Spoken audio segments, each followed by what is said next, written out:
Hello mga ka-listeners, maayong gabi no. So inyohan naging mabati ang sumpay sa Judas Redentor no. So pasensya kayo no nadugay-dugay jud tag-upload tungod kay kuan lagi. Antong karon isigip kog review sa ako ang Pikas channel. Nya problema kayo kay ang iyang watch hour sa akong Pikas channel nagbaba gid maayo ba no. So muna nga gisigi ko review atong channel karon sa amin channel nya mo lagi problema gid ko sa watch hour mga listeners no. So pasensya kayo nga murag dugay-dugay na ta naka-upload og drama. So di ta maglangan, paminawan ninyo ang sa Judas Redentor Drama.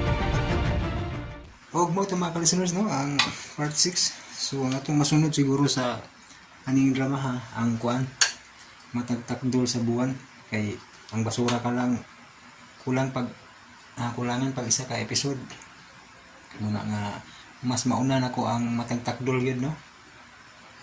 So muna na akong update ron mga listeners no. So hinaot ko nga makasabot ang uban no, nga excited kay sa basura ka lang. Masunod yun ako ani ang matagtakdol yun. So, mao tayo akong pebalo no. Thank you so much for watching and God bless na tong tanan mga ka-listeners.